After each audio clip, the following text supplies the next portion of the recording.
Basi ka pang mata. Ang sarap ng kumain pag ganito yung kasama mo ba, maggana ka talaga sa kain. O diba? Bilis ng kain niya dahil napakasarap kasi ng halo-halo nila. Yan ang proof ng karig na. Hello mga kakarig, for today's video, nandito kami ngayon sa Top Plaza dito sa Dipolog City. Meron ba kayong pupuntahan? So dito ay nagtanong ako mga inday. First time ako ditong magtanong. So ayan, nagsabi na ako kung nasaan yung pinag-check-inan ng kanyang auntie Christina. So ayan, dahil yung asawa ko, ayun pa lang sila magkita ng kanyang auntie. So simula kasi pagdating niya dito sa Pilipinas ay hindi pa na-meet ng asawa ko yung kanyang auntie. So kami lang yung nakamit sa kanya dahil pumunta sa bahay yung kanyang auntie at timing naman na duty siya sa time na yon. So kaya napunta na lang kami dito sa hotel. So agad-agad ay bumungad po sa amin yung kanyang uncle. So ayan, pinabless ko muna yung mga bata sa kanilang lulo na po yan. Lulo na po sa kanila kasi kapatid po yan ng mama niya.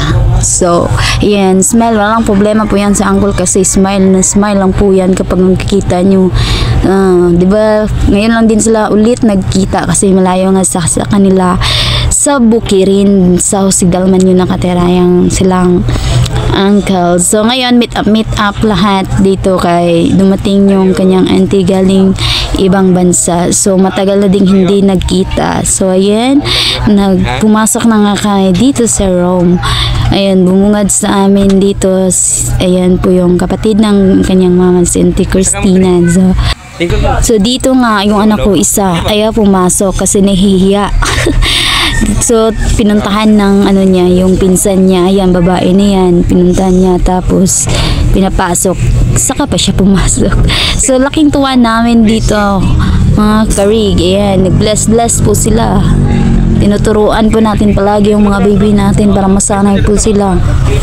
Para sige. Para sa Diyos. Senyora. Saya magulag. Kani ako blessing para sa Diyos. Kata ni bless kamay. Please. Kata isa ko na. Ako na adlok na sa suok. Dara. Iblis dara. Okay. Iblis.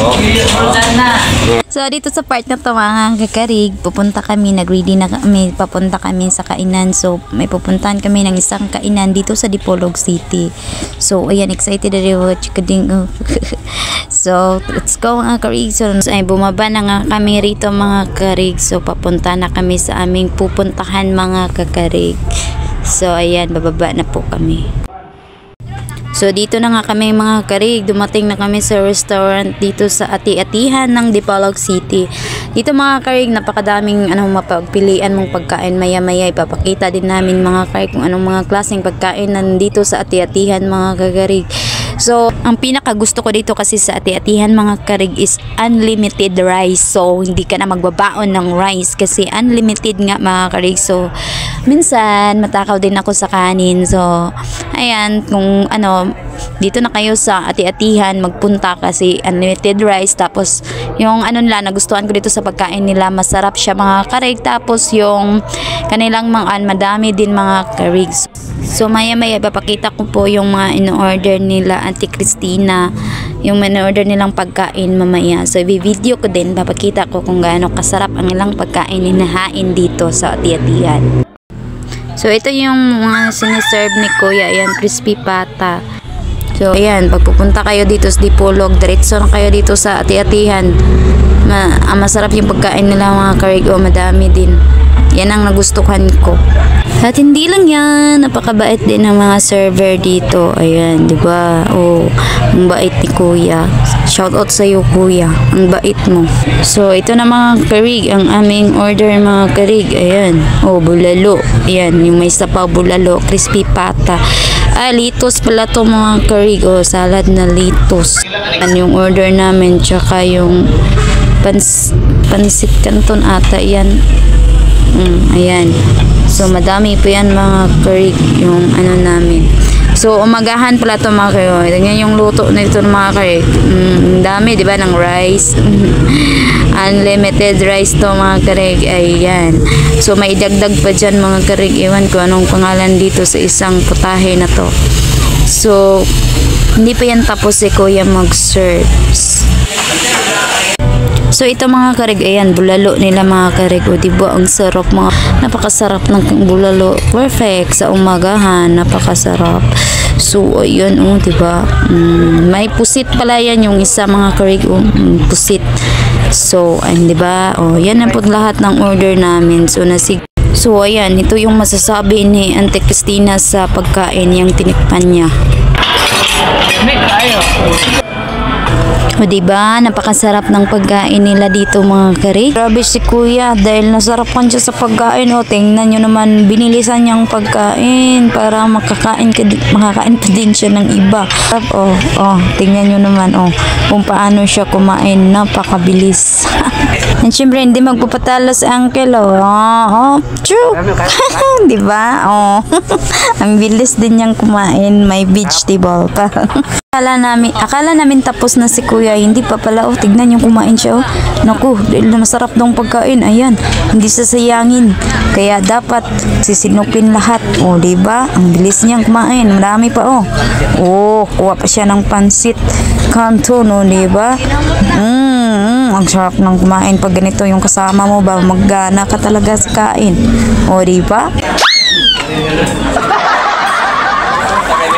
Hindi pa nga kami nakakaubos sa aming pagkain mga karig, at ito na naman ang kanilang buko halo-halo mga karig. Very special yan mga karig, napakasarap ng kanilang buko. Kaya na nga. Basi ka pang mata. Tingnan nyo naman mga karig si Uncle kung paano siya kumakain dahil sa sarap ng halo-halo nila. Diba? Ang bilis ng kain niya dahil napakasarap kasi ng halo-halo nila. Yan ang proof mga karig na napakasarap ng halo-halo sa ati-atihan. Diba?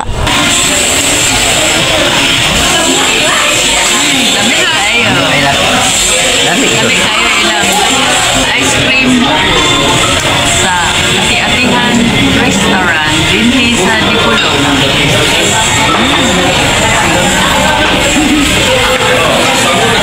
Kain good mate.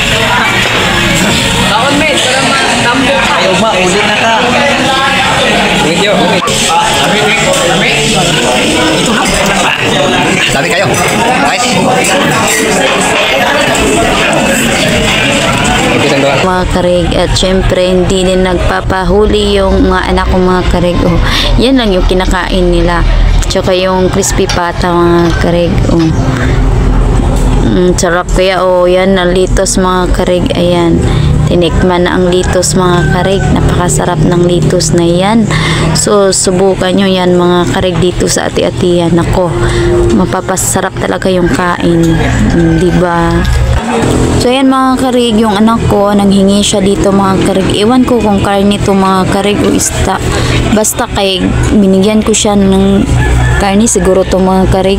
So ayan, ilagay sa litos dito sa salad na litos. So ayan, binigyan ko yung mga dalawang anak ko, tapos tinikman agad ng anak ko yung karne ng litos. So yung litos tinabi niya. Ayaw niyang kumain. So ako din, ayan, napasarap din ako. Ayan, tinikman ko din. Super yummy talaga dyan mga karig, yung feelings ko dyan. Napaisip na lang ako mga karig, naku, ang sarap pala nito. So first time ko din kumain ng salad na litos mga karig. So in fairness, masarap pala siya. Wait. Lami-lami. Wapo yun. Lami kayo tanong. Dito mga karig, tulo laway na mister ko. Ako na lang nag-video sa kanya dahil kakain na daw siya, dahil gutom na siya sa kaka-video. Naglalaway daw siya mga karig. Sabi ko, bakit po kasi inuna ang pag-video? So ayan po yung pagkain ng karig. So yung iba mga karig dito, hindi pa nga namin naubos mga karig, diba? So ayan yung crispy pata mga karig. Ang sarap ng crispy pata nila mga kakarig. Crispy talaga mga kakarig. So ayan. Pagkatapos subo agad mga kareg, gutom na yan, no? Tingnan nyo naman mga kareg, oh. Diba? So, ayan, kung gusto nyong kumain dito, kung nasa ibang lugar kayo tapos dadayo kayo dito sa amin, ayan, beritso kayo dito mga karig. Siguradong mabubusog talaga ang tiyan yun, diba? Ang sarap ng pagkain. So, ayan po yung litos o yung salad nila na litos. Napakasarap din ng ano niya, sus mga karig. Nako, ang sarap nito ng kain namin mga karig. So, kain tayo mga karig ng umagahan. Mamaya may part 2 pa to mga kakarig. O, tignan yung kain ni Kuya rito. O, dahil sa napakasarap ng pagkain, tignan nyo kung paano nyo kakain. Ayan. Sige na. Sa milami. So, crispy kayo? Crispy kayo?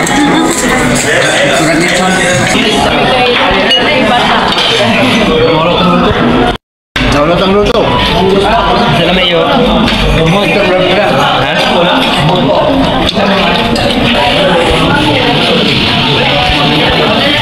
Hanggang dito na lang ang aming video mga karig. Huwag niyong kalimutang i-subscribe ang aming YouTube channel. At syempre, maraming salamat Auntie Christina Johnson. Thank you sa lahat-lahat ng pagkain na ipinatikim mo sa amin. So, ayan.